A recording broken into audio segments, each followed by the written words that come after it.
Let's go through a few rules, housekeeping rules.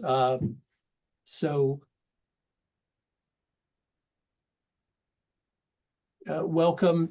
This is today's presentation. It's part of a seminar series from the Penn State CTSI BERD, Biostats Epidemiology Research Design Group, which is led by Dr. Lan Kong and Dr. Jay Zhu and myself, Terrence Murphy.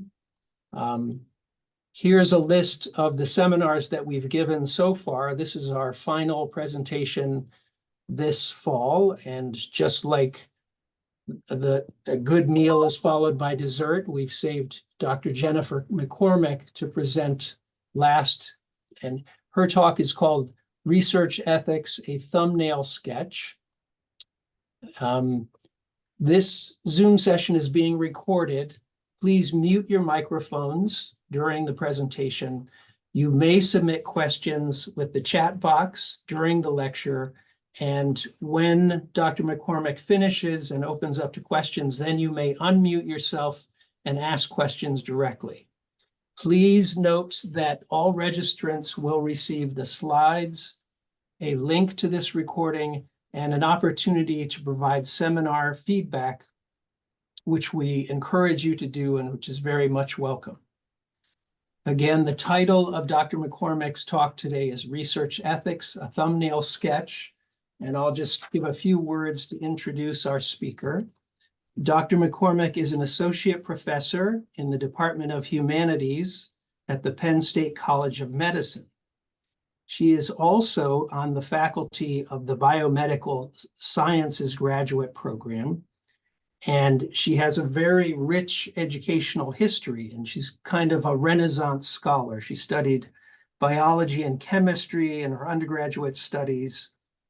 She did a PhD in biological studies at Michigan. She did postdoctorate work there. She later went on to get an MPP, which I understand to be a master's in public policy. Is that right? And finally, she did more postdoc work at Stanford on ethics.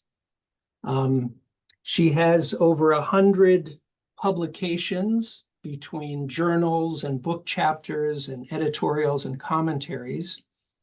And she conducts empirical studies examining the ethical, policy, and social implications of data sharing, biobanking, and translational genomics. She also leads the Research Ethics Consultation Service here at the Penn State College of Medicine.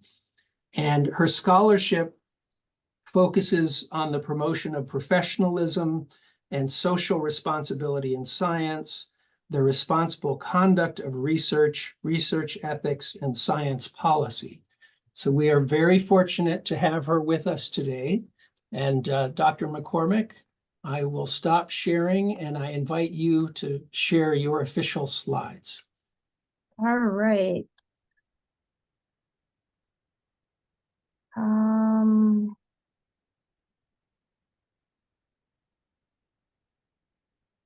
So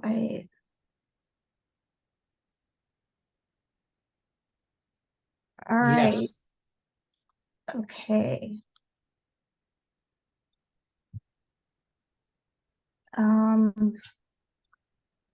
Yeah, so thank you for that very nice introduction. So what I'm going to do is basically go through just some of the topics that I think are pertinent to translational research, actually to any type of research. And I'm also going to talk a little bit about some of the so how you define research ethics, and share a few quotes that really kind of nudge us to think about social responsibility in science.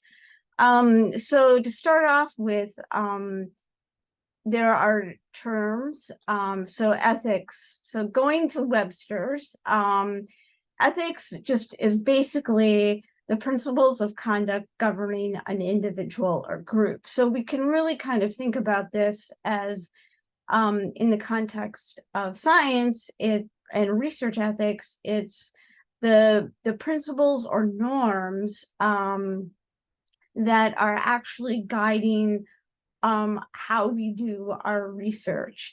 Another way to also think about ethics is it's a philosophical structure which, together with empirical fact, will yield a decision for moral reasoning. So when you do ethics, you don't just kind of pontificate. You're actually, there are structures and frameworks in which we can go through to kind of think about how to make a particular decision or set of recommendations when faced with a dilemma. So bioethics is a kind of, I guess you could say, a subfield of ethics, and it combines biological knowledge with knowledge of the human value system, which would build a bridge between the sciences and the humanities, help humanity to survive and to sustain and improve the civilized world. And this is from a biologist, V.R. Potter, published in 1970. And I really like this quote because it kind of gets at what people in the field of bioethics, which I consider myself in that field, are really trying to do. We're thinking of, we're fairly well versed in the biological knowledge, but we also look at values and really kind of building the bridge between sciences and society, and thinking about not how to stop science or limit science, but how to do science in a responsible and ethical manner. So research ethics, this is a quote from Ken Pimple, a former research ethics educator, and it was published in an article he wrote in 2002. And he says research ethics is an incoherent field insofar as it can be considered a field at all. Its subject matter necessarily encompasses ageless moral truths and recent arbitrary conventions, minute details of particular actions and the broad sweep of public policy, life and death issues and matters just the other side of simple etiquette. And what I'm going to really be talking about today are things that are really kind of more about the conduct of research and how we do it. So thinking about particular actions, and as I said, how we actually conduct ourselves when we do research. So it's interesting to think about a code of conduct for researchers. There really isn't one, which is kind of interesting when you think about other fields or professions. There are usually formalized codes of conduct that like the Hippocratic Oath, for example, that physicians take. And so I know that at Penn State, the graduate students actually, when they enter the graduate program, they actually write an oath, and they take that oath.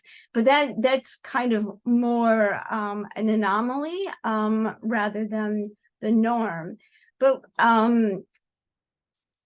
Sir David King, who was is a former chief scientific advisor for the UK government, suggested that if there were a code of conduct for researchers, it would include things like rigor, respect, and responsibility. So you could think of that as the 3 R's. So rigor in how we conduct our research, in our methods, in our reporting, respect for each other, respect for participants, respect for animals used in research, respect for our funders, and responsibility. And I would tag on to that social responsibility. So being really responsible and accountable for what we're doing and how we're doing it.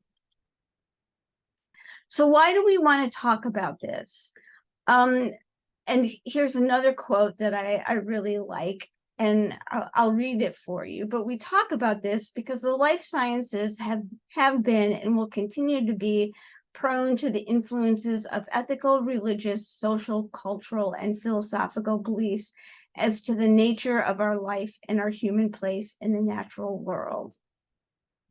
So, you know, I think we need to be aware that as we do our research, we're not doing it isolated from the rest of society. So research ethics, probably the closest thing, at least in the United States, that we come to in the context of a code of conduct would be the training that graduate students receive in responsible conduct of research, or RCR. And in the context of ethics, research ethics, this is mandated by the federal government, and a lot of people think about responsible conduct of research as an ethics course. And what it really is talking about it is an ethics course in the sense that we're talking about the norms that govern how we do research in different domains.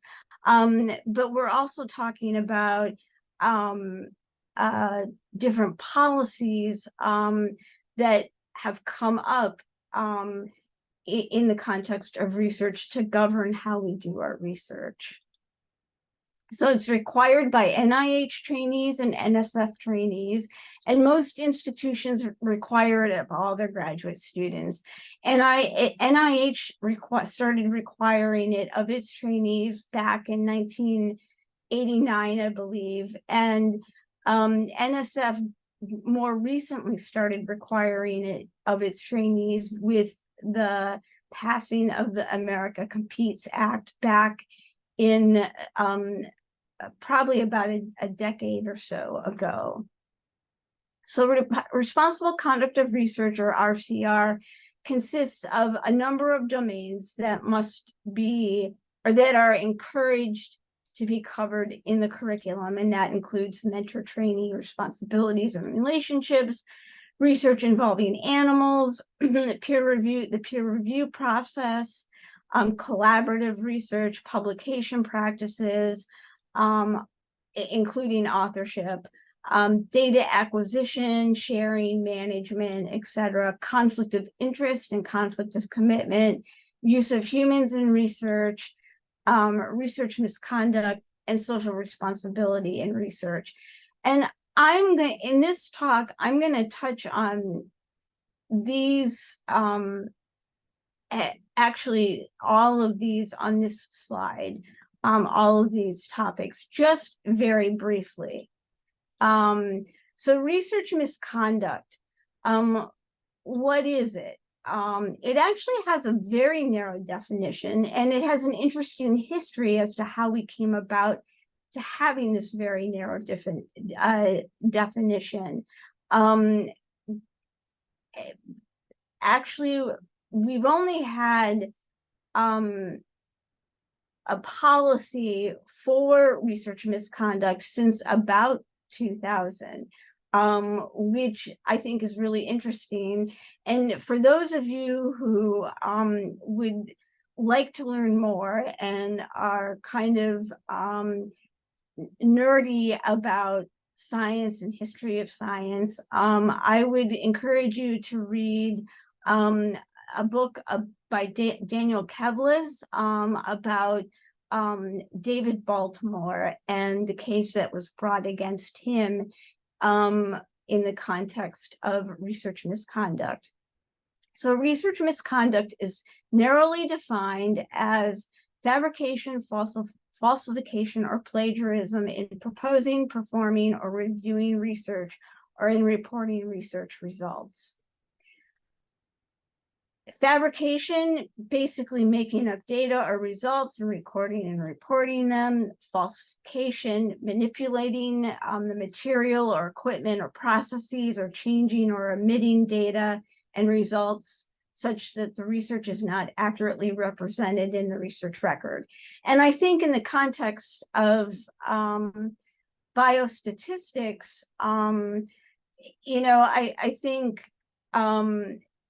it's interesting to think about where one crosses the line in terms of getting rid of a particular data point or not getting rid of a particular data point, or using different approaches to the data to come up with a particular p-value.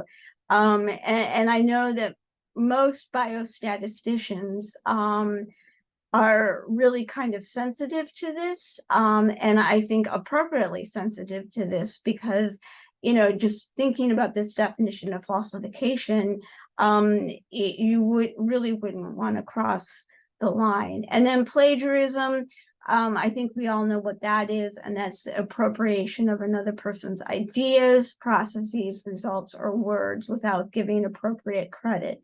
And I think it's important to note this idea of ideas being that can be appropriated. So, research misconduct matters because, and it does happen. You would wonder why it would happen, and I think a lot of that has to do with the publish or perish paradigm in which we exist in terms of the scientific culture and the scientific community. People have a lot of pressure to get things out, and so they become sloppy, or you can have, it's an interesting notion to think about whether sloppy science is actually research misconduct. Is that actually fabricating or falsifying? Because when someone, there's a whole process, which I'm not getting into in terms of investigating cases of research misconduct. And one of the criteria for someone to have committed research misconduct is that it has to be intentional. And so, I think it's interesting to think we hear a lot about sloppy science, but is that actually has that crossed over into research misconduct? And it matters because it affects all of us. All honest scientists are victims of scientists who commit misconduct. Jobs in science, research funds, and journal space are all scarce. Every job occupied, every grant received, and every paper published by someone who engages in misconduct deprives at least one honest scientist of an opportunity to which he or she was entitled. Research is an enterprise in which knowledge builds on itself. And so when one piece of knowledge is either fabricated or falsified, that actually just can eventually lead to the crumbling of an entire branch of research or entire body of knowledge. So conducting research responsibly, and you know, I think I'll talk a little bit about trust later, but trust is really important. We trust each other in the scientific community. We trust that the knowledge that's being put out there is true, that it's honest, and that people are appropriately recognized for what they're doing. As Bruce Alberts and Kenneth Schein noted in 1994, when they were presidents of the National Academy of Sciences and the National Academy of Engineering, respectively, they noted that scientific research enterprise is built on a foundation of trust. Trust that the results reported by others are valid, and trust that the source of novel ideas will be appropriately acknowledged in the scientific literature. So now I want to talk a little bit about data sharing.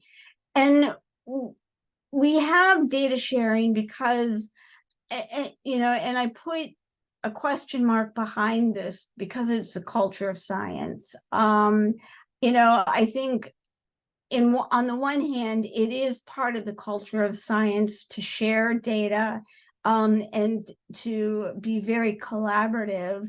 But on the other hand, it's also important. Researchers can be very sensitive to being scooped or to their data not being used without appropriate credit being given.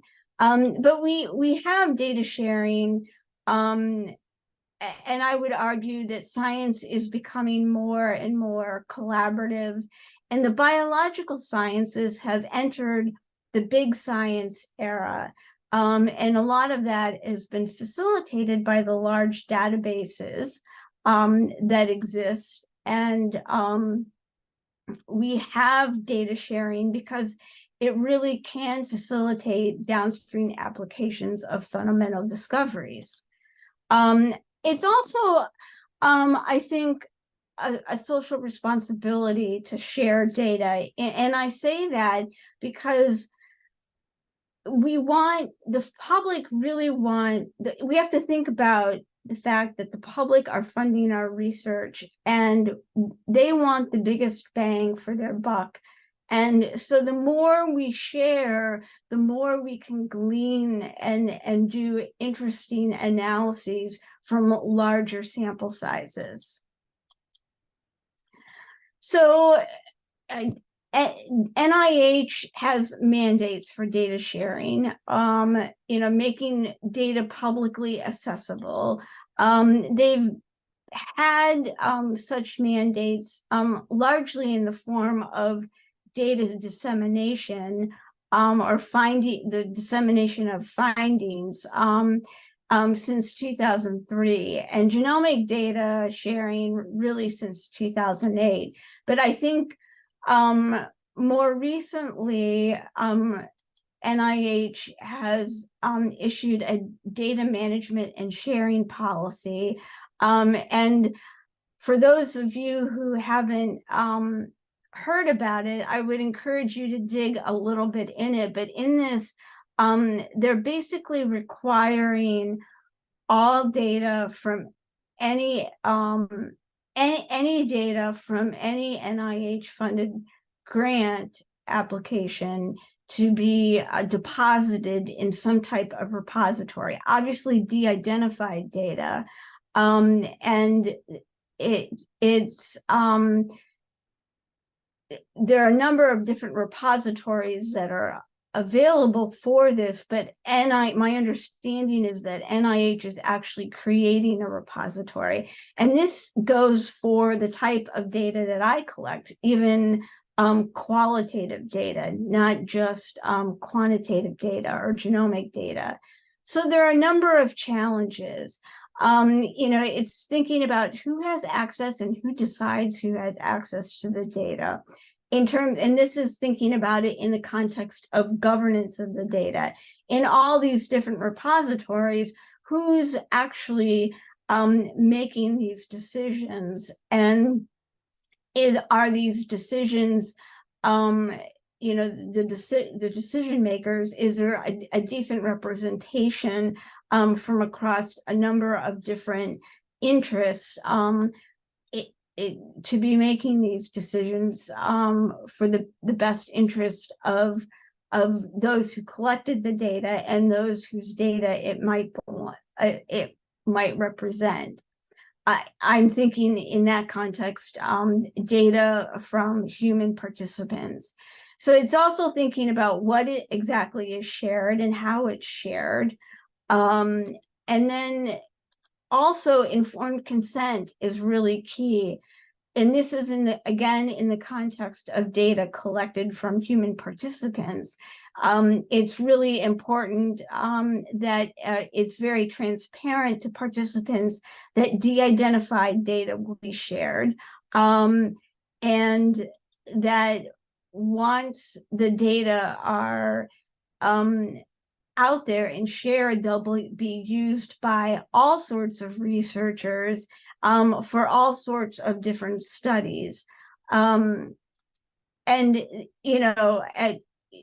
a participant can always say they want their data withdrawn from a data sharing repository, but once the data are out there and other researchers have it, it can't be taken back. So while it can be taken out of a particular repository, if it's already been used by particular researchers, then it's out there. And I've already talked about this idea of future use and not knowing exactly what or how your data will be used. So conflict of interest is an interesting topic as well. So there are a number of definitions for conflict of interest, but it basically is when an individual has a personal, financial, professional, political, or other interests that are likely to undermine their ability to fulfill their primary professional, ethical, or legal obligations. NIH, or the Department of Health and Human Services, has a great definition, I think, because it points out that the conflict lies in the situation, not in any behavior or lack of behavior on the individual, which means that the conflict of interest is not intrinsically a bad thing. In fact, you could say it's something that is just going to probably inherently happen. So there are different types of conflict of interest. It can happen at the individual level. It can also happen at the institutional level. There's conflict of commitment or role conflict, and this is often in the case for physician scientists who may be doing a study in which their own patients are actually in the study that they're leading. And in that case, oftentimes they may not take a leading role. They may become more like a co-PI to minimize the role conflict. And then there's also financial conflict. And this is what people tend to get most worked up about. And that is what our own institution's conflict of interest committee actually looks for. I think most of you are actually familiar with the form that you have to fill out about any financial interests that you may have that need to be disclosed. And so that I guess I'll talk about that in a little bit. But as I said, conflicts of interest are inevitable. As the former president of the AAMC noted, David Korn noted in 2000, conflicts of interest are ubiquitous and inevitable in academic life. Indeed, in all professional life, the challenge for academic research is not to eradicate them, which is fanciful and would be inimical to public policy goals, but to recognize and manage them sensibly and effectively. And that's what our conflict of interest committee does, is manage them so that they're, even if it's just a perceived conflict, I think it's important that that's disclosed, which is what is we think about as the answer to conflicts. So conflict of interest, financial conflicts pose an interesting dilemma.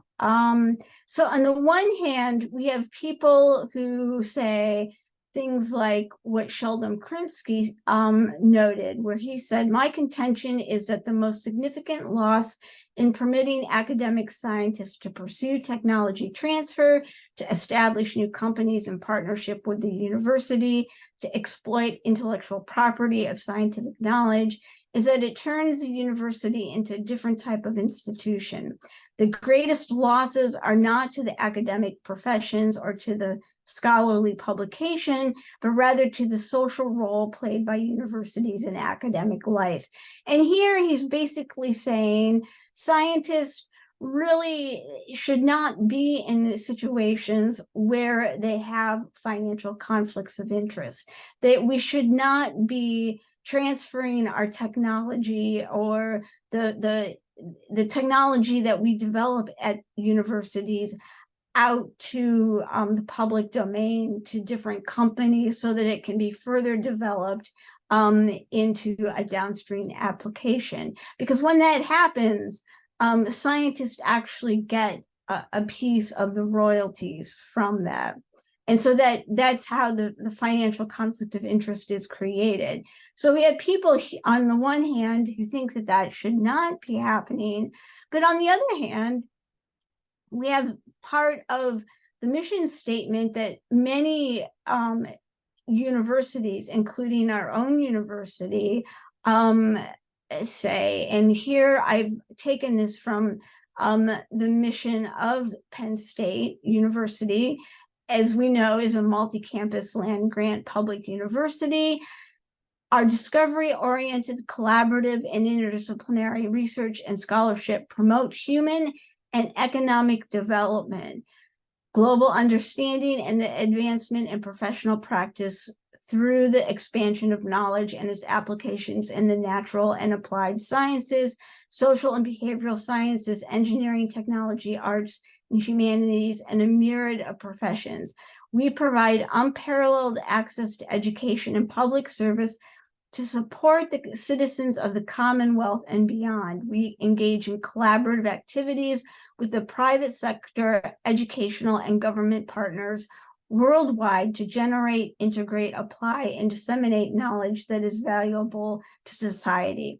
So here, our university and others, I know the University of Michigan has in their mission statement something very similar, takes it upon ourselves as one of our roles that we are to generate knowledge and technology that can be used to promote the economic development of the state in which the university is. So that is kind of, in contrast to the Sheldon Krinskys of the world.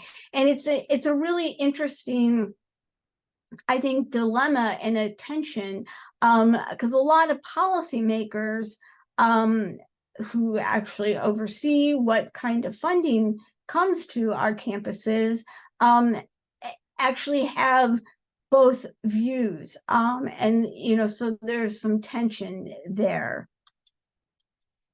So disclosure, that is how we manage conflict of interest. But I would argue that it has some limitations. It's and I think that we need to think a little bit outside the box.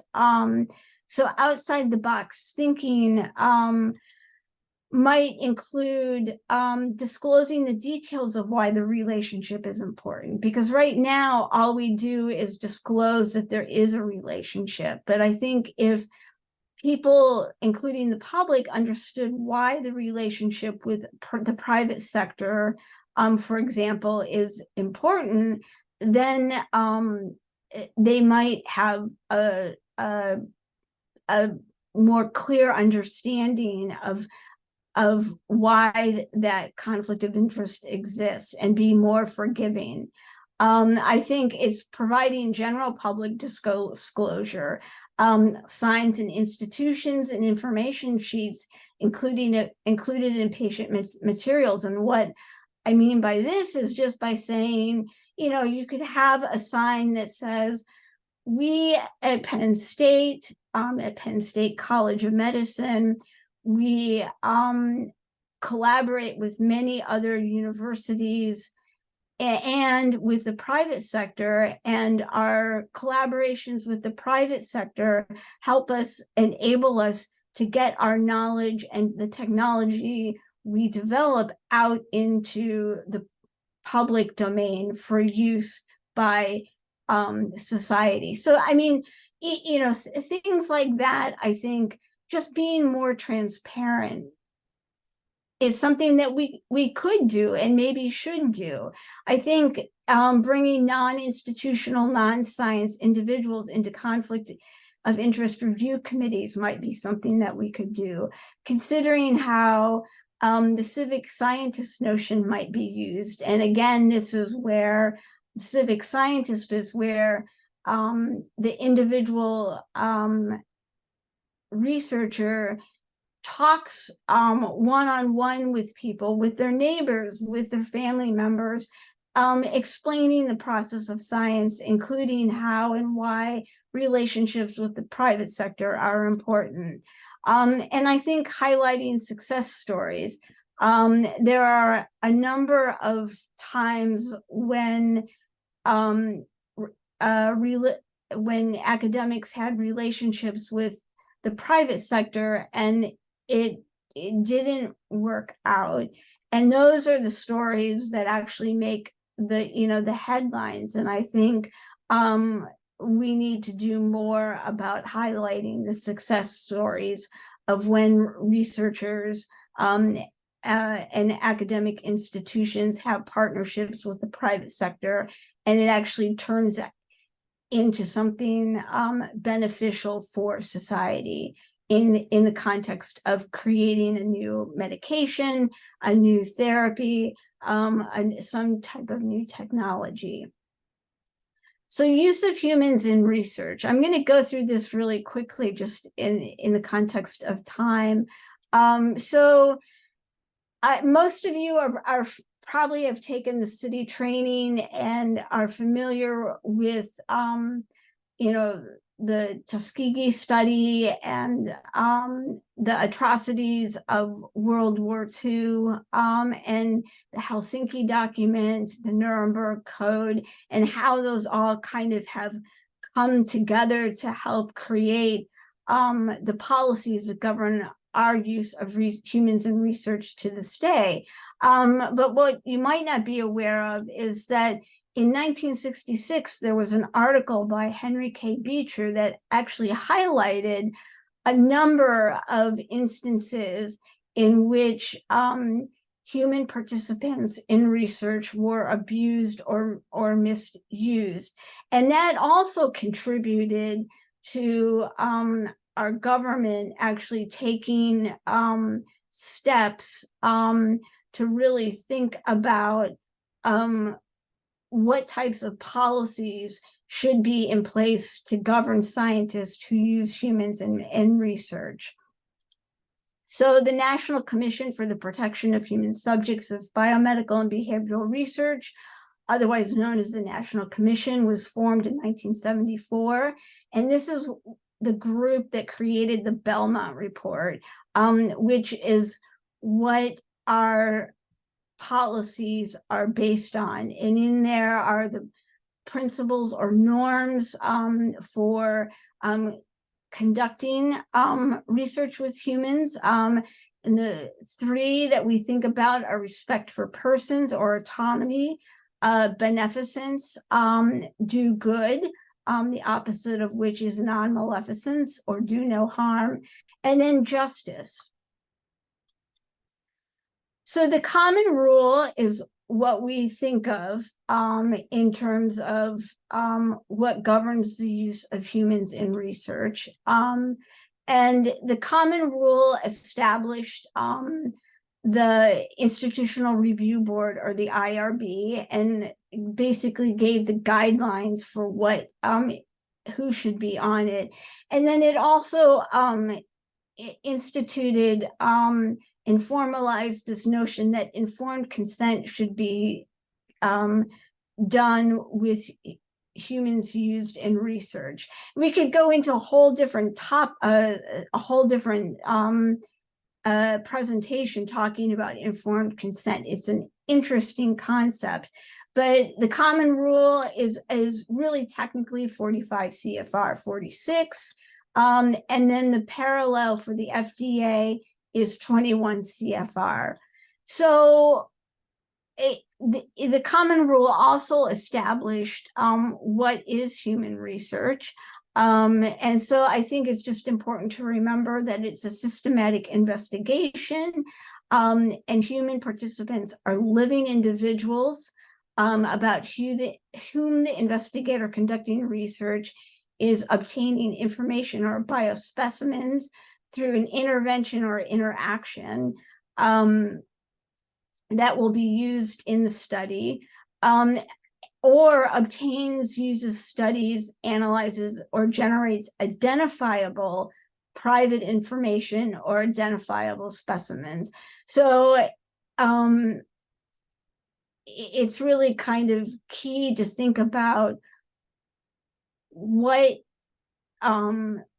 is research that uses human participants. The key word here being identifiable information and living individual.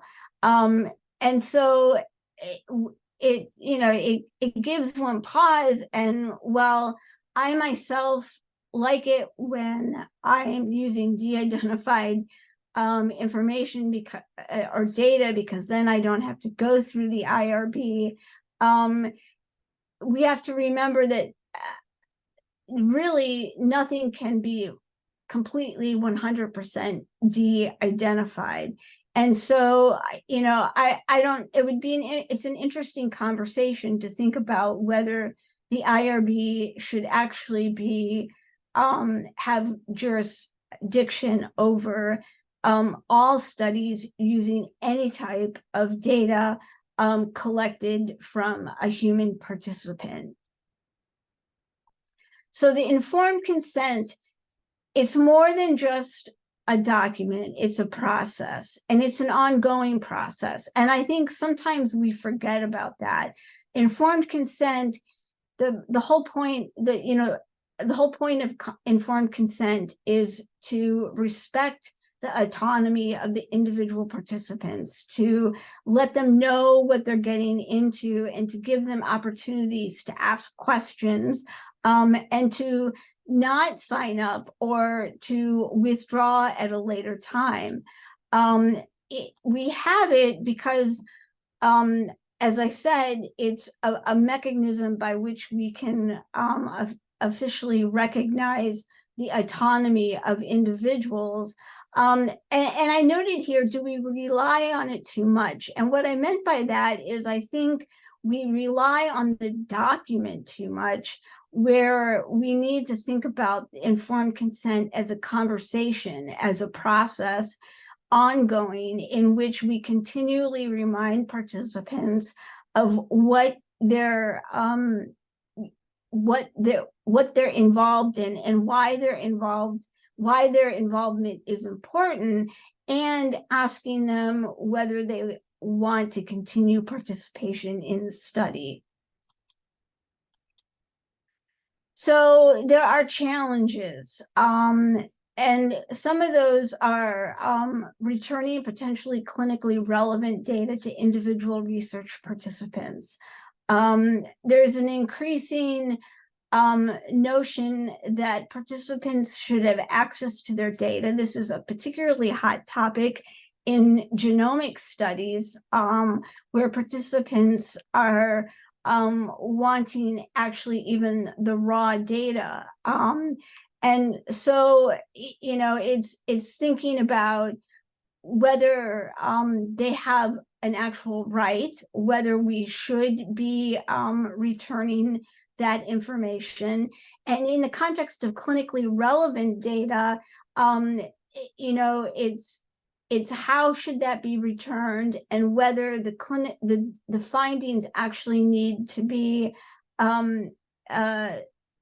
verified in a CLIA or in a clinical laboratory, not just returning what is found in the research laboratory.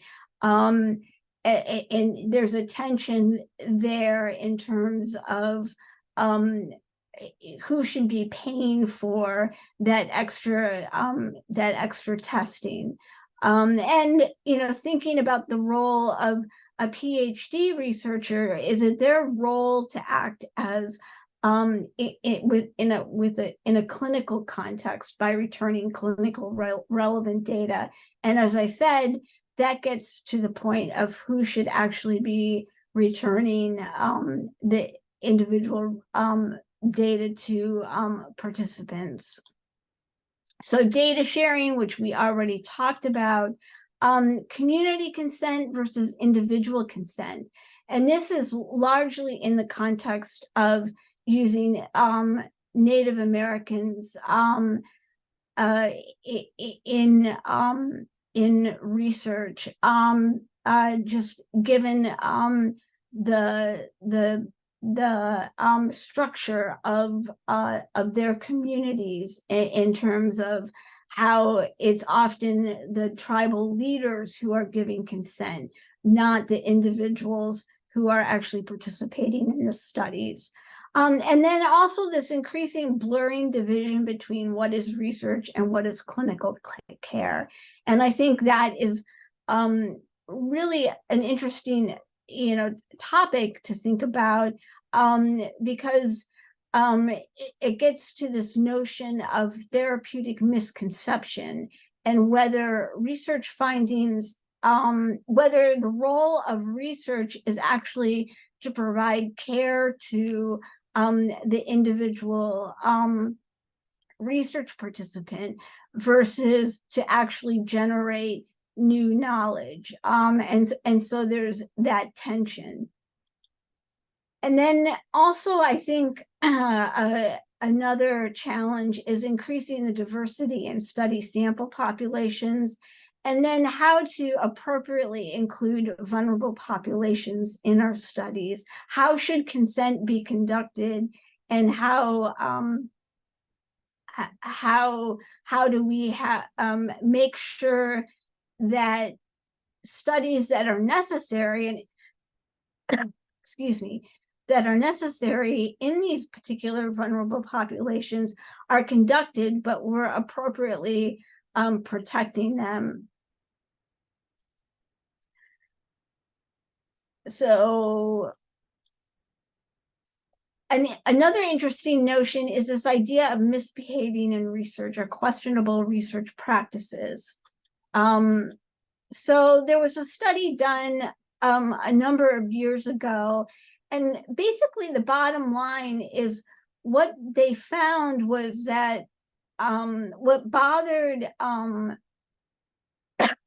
most of the study respondents was not things like falsification, fabrication, or plagiarism, but rather omitting particular data points, or not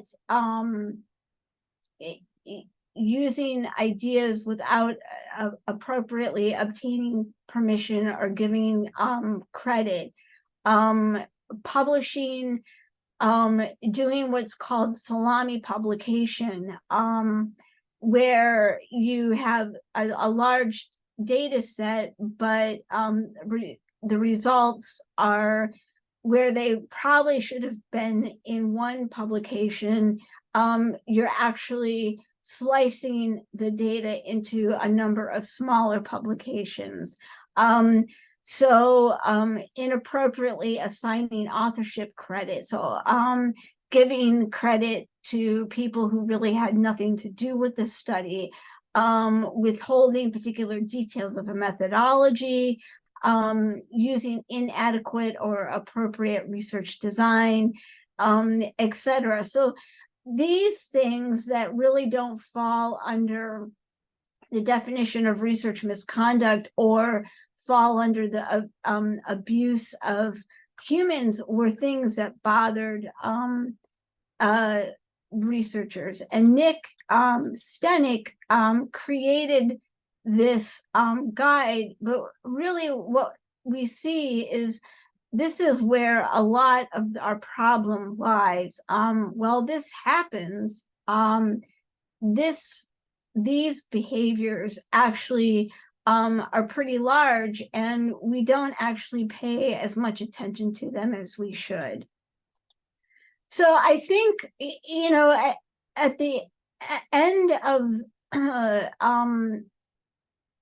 at the end of it all, I think what I'd like people to think about is that we really need to move beyond compliance, and that we need to think about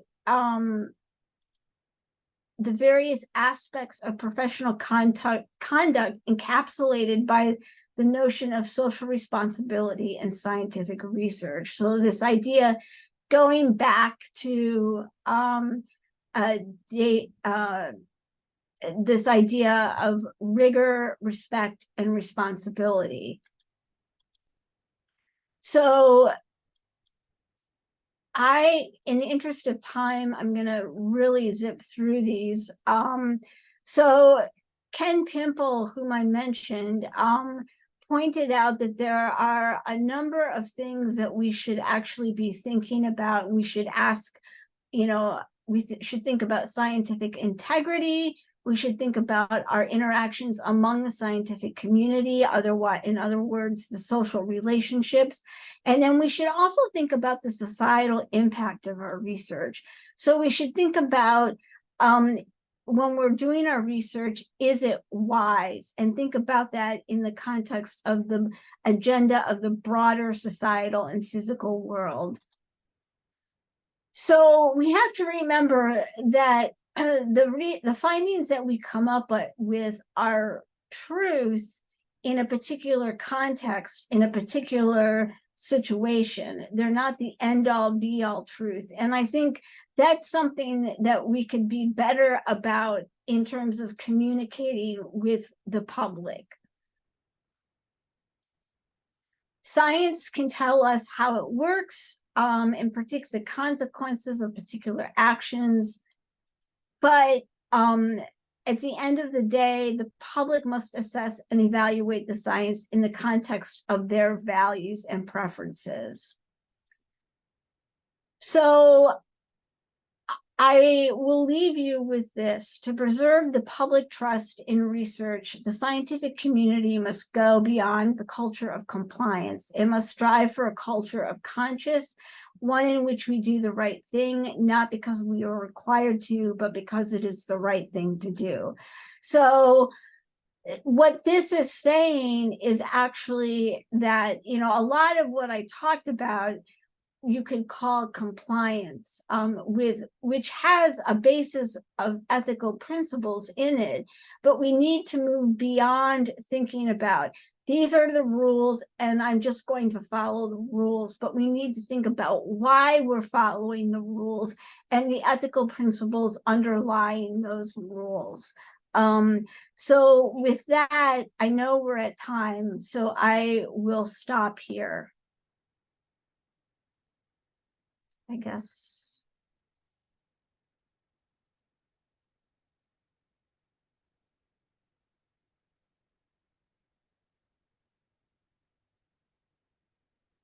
Okay, Jennifer, thank you so much. Very nice Yeah. presentation.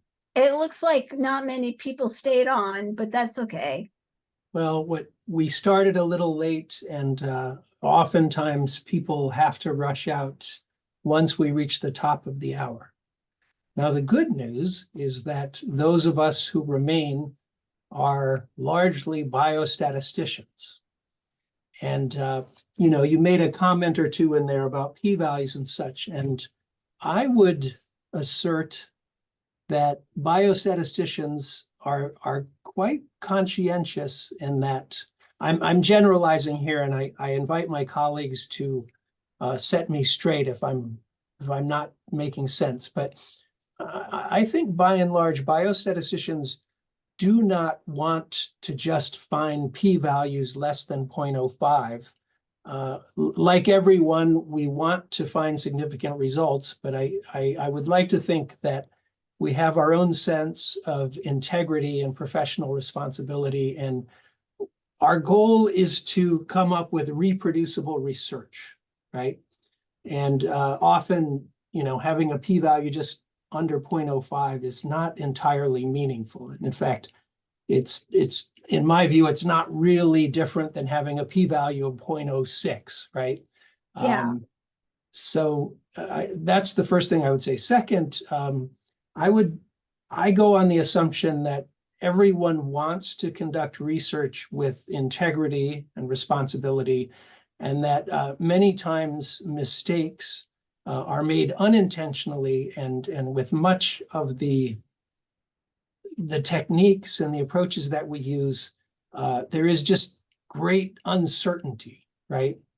And so, but I enjoyed your talk, and recently I've done 2 different city trainings. I had to do one at the VA where I do some work, and another one at Yale because they won't accept each other. So this stuff is fresh in my mind. I was wondering, what are you folks at the forefront of ethics? What are you meeting and thinking about AI also? That seems to be in the news everywhere. We are. Actually, I think there's a lot to think about in the context of AI. And we are thinking about it. And I actually, in the Department of Humanities, we are submitting a proposal to actually explore some of the issues that come up in the context of AI from the lens of the humanities, which would include ethics. And so we are thinking about it. And I think, I can't comment more on that, but it is something that research ethics folks are getting into, and considering how to appropriately and responsibly do the research and translate the research into the clinical and other domains. But in the context of your first comment, I would 100% agree that biostaticians, most, if not all, are probably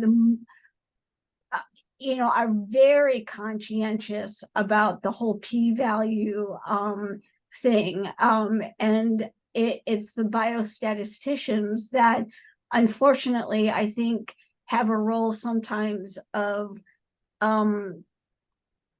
preventing those who come to them from misusing or abusing biostats to get the findings that they want. So I would 100% agree with you on that. Yeah. Great. Yes. So there are, nowadays there are all these new techniques coming around machine learning, and there's kind of a continuum from machine learning into AI. And as these tools become more and more commonly used, I think the work you're doing is going to become more important. As we learn to share more data sources, and distribute information. So thank you for your good work, and thank you for coming to present to us today. Well, thank you for having me. I could talk about all of this stuff forever, I guess you could say.